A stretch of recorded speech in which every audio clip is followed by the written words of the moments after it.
कुरान के लुग़वी मौज़े की एक और मिसाल, और बहुत ही खूबसूरत मिसाल। इस दफ़ा जो जिन दो आयतों के दरमियान में कंपैरिजन करने जा रहा हूँ वो सूरह कहफ सूरह नंबर 18 और सूरह मरियम सूरह नंबर 19 में है। सूरह कहफ की आयत नंबर 26 और सूरह मरियम की आयत नंबर 38। और इस आयत में जिस लफ्ज़ पे आपने गौर करना है वो ये है, क्या खूब सुनने वाला, अब सिर बिही वस्मिअ अऊज़ु बिल्लाहि मिनश शैतानिर रजीम, क्या खूब है वो देखने वाला अल्लाह सुब्हानहू व तआला, यानी और क्या खूब है सुनने वाला। तो यहाँ पे देखना सुनने से पहले जिक्र किया गया, जबकि सूरह मरियम में कहा गया है उस रोज़ तो उनके कान भी खूब सुन रहे होंगे जालिमों के, बुरे लोगों के, और उनकी आंखें भी खूब देखती होंगी। इस आयत में सूरह मरियम में सुनने का जिक्र पहले है, क्या खूब सुन रहे होंगे, और फिर देखने का जिक्र, आंखें खूब देखती होंगी। जबकि सूरह कहफ में पहले देखने का जिक्र है और फिर सुनने का। क्यों? अब आप देखेंगे कि इसमें सिर्फ एक वजह नहीं है, कई सारी वजूहात से, सियाक़ व सबाक़ के ही मुताबिक कई सारी वजूहात से ये तरतीब बिल्कुल मुनासिब है अपने सियाक़ व सबाक़ में। आप देखें, सबसे पहली बात जो है वो मैं दूसरे आपको टैब में खोल के दिखाता हूँ। सूरह कहफ की जो आयत जिसमें पहले देखने की बात आ रही है और फिर सुनने के जिक्र आ रहा है अल्लाह सुब्हानहू व तआला के बारे में, उसमें जो कहानी है इस आयत नंबर 26 है, उससे पहले जो कहानी चलती है वो असहाबुल कहफ की। असहाबुल कहफ कौन थे?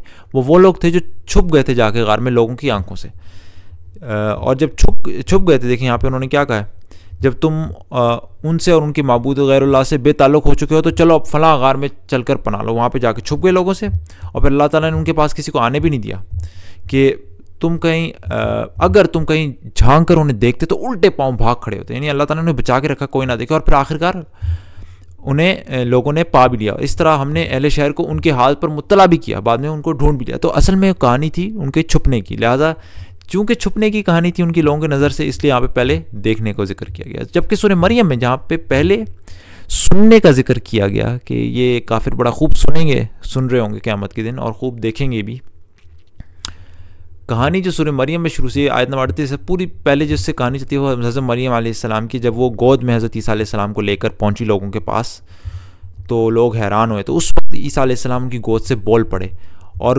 उनका बोलना लोगों ने सुना कि एक छोटा सा बच्चा जो है वो बोल रहा है। तो वो किस्सा इससे पहले जिक्र किया गया है, और उस किस्से में क्या है, मरियम ने बच्चे की तरफ इशारा किया, लोगों ने कहा हम इससे बात क्या करेंगे जो गहवारे में पड़ा हुआ एक बच्चा, एक छोटा सा बच्चा। लेकिन वो बच्चा ईसा अलैहिस्सलाम बोल पड़े, बच्चा बोल उठा, मैं अल्लाह का बंदा हूँ, उसने मुझे किताब दी और नबी बनाया और बाबरकत किया, जहाँ कहीं भी हूँ नमाज ज़कात की पाबंदी दी। ये सारी आयतें चलती हैं और आखिर में कहते हैं अल्लाह ये है ईसा इब्न मरियम, उसके बारे में सच्ची बात। लिहाजा यहाँ पे ज़्यादा मुनासिब अल्लाह सुब्हानहू व तआला कहते कि वो उस दिन क्या कहते हैं, उनके कान खूब सुन भी रहे होंगे, खूब देख भी रहे होंगे। अभी दुनिया में अल्लाह ताला ने उनको एक बच्चे की कहानी सुनाई। तो सुभान अल्लाह अपने सियाक़ व सबाक़ में बिल्कुल मुनासिब। सूरह कहफ में पहले देखने की बात और सूरह मरियम में फिर पहले सुनने की बात। अब दूसरा पॉइंट ऑफ व्यू देखें, सूरह कहफ में मैंने आपको बताया था असहाबुल कहफ की कहानी है। ये असहाबुल कहफ पहले गुजर चुके हैं लोग, और अल्लाह ताला ने लोगों को उन पर मुत्तला भी कर दिया कि ये लोग, इनको दिखा भी दिया ये लोग थे। पहले लोगों ने इनको देखा और उसके बाद इसकी कहानी जो है वो चल पड़ी। सुभान अल्लाह। जबकि सूरह मरियम में क़यामत के दिन का जिक्र है, जिसके बारे में हम अभी सुन रहे हैं और इंशाअल्लाह मुस्तक़बिल में देखेंगे। सुभान अल्लाह। तो वक्त के हिसाब से भी ज़्यादा मुनासिब है। और फिर तीसरी बात ये कि अब सूरह कहफ इन जनरल अपने टोटल सियाक़ व सबाक़ में भी इसके अंदर ज़्यादा देखने के बारे में जिक्र किया गया। मैं आपको दिखाता हूँ कैसे। और सूरह मरियम के जनरली सियाक़ व सबाक़ में ज़्यादातर सुनने और बोलने का जिक्र ज़्यादा किया गया है। फॉर एग्ज़ाम्पल सूरह कहफ की अगर मैं आपको आयत नंबर 31 दिखाऊँ, जहाँ पे जन्नत का जिक्र किया गया है, जन्नत में देखने वाली नेमतों का जिक्र किया गया है कि उसमें नहरें बहती होंगी, सोने के कंगन से आरास्ता किए जाएंगे, बारीक रेशम होगा, सारी देखने की नेमतें। जबकि सूरह मरियम में जब जन्नत का जिक्र है तो जिस नेमत का जिक्र है आयत नंबर 61-62 में, तो वो मैं आपको दिखाता हूँ किस चीज़ के कॉन्टेक्स्ट में। उसके हमेशा रहने वाली जन्नतियाँ हैं जिनका रहमान ने अपने बंदों से दर पर्दा वादा कर रखा है। वहाँ वो कोई बेहुदा बात ना सुनेंगे, और जो भी सुनेंगे ठीक ही सुनेंगे। सुभान अल्लाह। वहाँ पे अल्लाह की उस नेमत का जिक्र जिसका ताल्लुक सुनने से या बोलने से। सुभान अल्लाह। और फिर आप जनरल कॉन्टेक्स्ट में भी देख सकते हैं जाके, मुख्तलिफ आयात हैं सूरह काफ में कहानी है खूबसूरती, दुनिया की खूबसूरती की। फॉर एग्जांपल अगर आयत नंबर 7 में देखें, अल्लाह ताला ने जिक्र किया कि वाकई है कि जो कुछ सरो सामान भी दुनिया ज़मीन पर है, इसको हमने ज़मीन की जीनत बनाया, देखने की जीनत, और आखिरकार हम सबको एक चटिल मैदान बना देंगे देखने की जीनत। इसी तरीके से आयत नंबर अगर मैं 47 में जाके आपको दिखाऊँ तो वहाँ पर अल्लाह सुब्हानहू व तआला जिक्र करते हैं कि ऐसी पहली आयत नंबर 45 में मिसाल दी ऐसी कि दुनिया की हकीकत की मिसाल किस तरह है, कोई चीज़ ज़ाहिर में कि हम आसमान से पानी बरसाए, ज़मीन में बहुत खूब गनी हो गई, फिर कल वही नबातात भूस बन कर रह जाती। इस तरीके से माल और औलाद दुनिया की जीनत हैं, सारी दुनिया की जीनत। तो इस तरीके से अल्लाह ताला ने क़यामत का जब जिक्र किया, फ़िक्र उस दिन की होनी चाहिए जब पहाड़ों को चलाएंगे तो ज़मीन बिल्कुल बरहना पाओगे, सामने इंसान की होगी, और इसी तरीके से सब के सब तुम्हारे रब के हुजूर सफ़ दर सफ़ पेश किए जाएंगे, पेश किया जाना, सामने होना, लो देख लो, देखने की बात आ रही है इसकी। इसी तरीके से नामा इमाल सामने रख दिए जाएंगे, ठीक है। इसी तरीके से सारी चीज़ें देखने का कॉन्टेक्स्ट इसमें बहुत ज़्यादा जिक्र किया गया पूरी सूरत में, अगर आप जाके इसका तर्जुमा पढ़ लें। और बिल्कुल आखिरी करीबी अगर मैं जाके देखूं आपको दिखाऊं तो बिल्कुल आखिर की आयत यहाँ पे अल्लाह सुब्हानहू व तआला कहता है, और उस दिन वो दिन होगा जब हम जहन्नम काफिरों के सामने ले आएंगे, बिल्कुल सामने होगा। काफिर उनके सामने जो मेरी नसीहत की तरफ अंधे बने हुए थे और जो कुछ सुनने के लिए तैयार नहीं थे। इसी तरीके से ये सारी मेजॉरिटी ऑफ द सूरत, इसमें सुनना जो है वो देखना जो है वो सुनने पर फोकियत।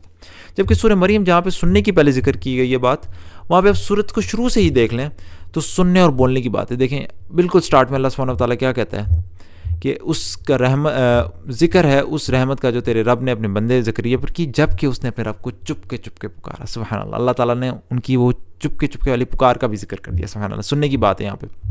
और इस तरीके से पूरी सूरत चलती रहती है यहाँ तक कि आयत नंबर मैंने आपको दिखाया, आगे जाके भी जन्नत का जिक्र जो मैंने आपको दिखाया आयत नंबर 47 48 में, बल्कि 60 में, 61 62 में जाके, और इसी तरीके से जन्नत की नेमतों के बाद जो है अल्लाह सुब्हानहू व तआला मूसा अलैहिस्सलाम की भी बारी जब आई तो उन्होंने कहा कि हमने उसको तूर की दानी जानिब से पुकारा, पुकारने की बात है, और राज की गुफ्तगू से उसको तक़र्रुब अता किया। हज़रत मूसा अलैहिस्सलाम की भी कहानी इस तरीके से चलती है।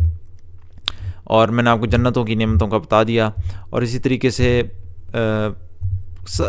आगे भी सियाक़ व सबाक़ सुनने के बारे में ज़्यादातर बातें जो है सुनने से ताल्लुक़ रखती हैं। और बिल्कुल सूरज जिस तरह एंड होती है किस तरीके से, बिल्कुल आखिर में आखिरी आयत क्या कहती है, उनसे पहले हम कितनी कौमों को हलाक कर चुके हैं, फिर आज कहीं तुम इनका निशान पाते हो या उनकी भनक भी कहीं सुनाई देती है। आखिर में भी सुनने के बारे में, सुभान अल्लाह। तो आपने देखा सूरह मरियम जहाँ सुनने का पहले जिक्र फिर देखने का, और सूरह काफ जहाँ पे देखने का पहले जिक्र फिर सुनने का, हर लिहाज से बिल्कुल परफेक्ट। सूरह काफ में कहानी उन लोगों की जो छुपे लोगों की नज़रों से, लिहाजा सुनने की देखने की बात। सूरह मरियम में कॉन्टेक्स्ट में हज़रत ईसा अलैहिस्सलाम की बोलने की बात, जो लोगों ने सुना तो सुनना ज़्यादा बेहतर था। सूरह काफ में बात हो रही है गुजरे हुए कुछ किस्से की जो लोग पहले से देख चुके हैं। सूरह मरियम में बात हो रही है क़यामत की, जो अभी लोगों ने जिसके बारे में सिर्फ सुना है, अभी देखना है मुस्तक़बिल में। सूरह काफ का ओवरऑल कॉन्टेक्स्ट चलता है देखने के बारे में, और सूरह मरियम का ओवरऑल कॉन्टेक्स्ट चलता है सुनने का। सुभान अल्लाह, इतने सारे एंगल। जब आप सिर्फ अंदाज़ा करें, कोई ऐसी किताब तो मैं एक एक चैप्टर दिखा रहा हूँ आपको, एक सूरत, कोई पूरी ऐसी किताब लिख सकता है जिसके अंदर इतनी अजीब किस्म की सियाक़ व सबाक़ में इतनी सारी चीज़ें चल रही हैं, और उस सब का ख्याल रखते हुए बंदा कलाम लिखे, उसका मतलब भी बनता हो और लोगों को हिदायत भी दे रहा हो। ये इम्पॉसिबल है किसी आदमी के लिए, इम्पॉसिबल है। ये तो एक मिसाल है, मैं कितनी सारी मिसालें एक एक करके दे रहा हूँ। सुभान अल्लाह। तो अल्लाह ताला से दुआ है कि अल्लाह ताला हमें इस कुरान पर यकीन की हद तक ईमान दे। सुब्हानकल्लाहुम्मा व बिहम्दिका अशहदु अल्ला इलाहा इल्ला अंता अस्तगफिरुका व अतूबु इलैक।